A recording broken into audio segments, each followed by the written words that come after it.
اب دیکھو غور کرو، مسجدیں فرض نماز پڑھنے کے لیے، اصل جو مسجدیں بنائی گئی ہیں فرض نماز پڑھنے کے لیے بنائی گئی، اس لیے مسئلہ یہ ہے کہ تمام نفل نمازیں گھروں میں افضل ہیں۔ یہ تو مسئلہ آپ حضرات نے سنا ہی ہوگا، تمام نفل نمازیں گھروں میں افضل ہیں، حتیٰ کہ سنت مؤکدہ یہ بھی گھروں میں افضل تھی، اب نہیں، اب فتویٰ بدل گیا ہے، زمانے کے حالات بدلنے سے فتویٰ بدل گیا ہے۔ اب اس زمانے میں فتویٰ یہ ہے کہ سنت مؤکدہ مسجد میں افضل ہے، لیکن پہلے جو مسئلہ تھا وہ یہ تھا کہ سنت مؤکدہ بھی گھروں میں افضل ہے۔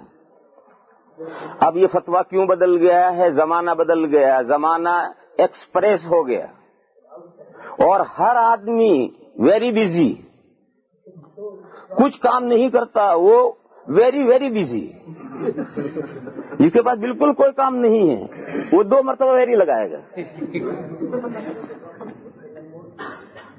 اور زمانہ اتنا فاسٹ ہو گیا ہے کہ یہاں تو کوئی سڑک پر ملتا ہی نہیں۔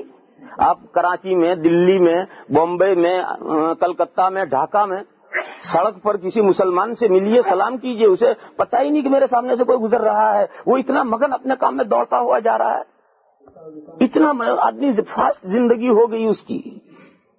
تو اب اگر آدمی مسجد میں سے صرف فرض پڑھ کر کے نکلے گا کہ میں سنت گھر جا کر پڑھوں گا، تو گھر جاتے جاتے راستے میں کسی کام میں پھنس جائے گا، اور گھر پہنچے گا ہی نہیں جو سنتیں پڑھے،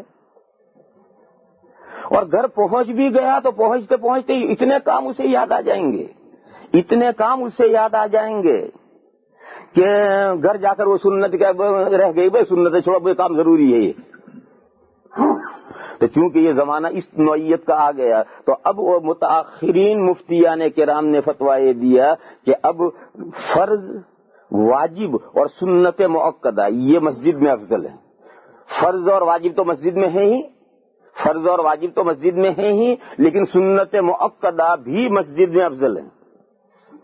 سنت مؤکدہ 12 رکعتیں ہیں، سنت مؤکدہ 12 رکعتیں ہیں، ظہر سے پہلے 4، ظہر کے بعد 2، مغرب کے بعد 2، عشاء کے بعد 2 اور فجر کے بعد 2،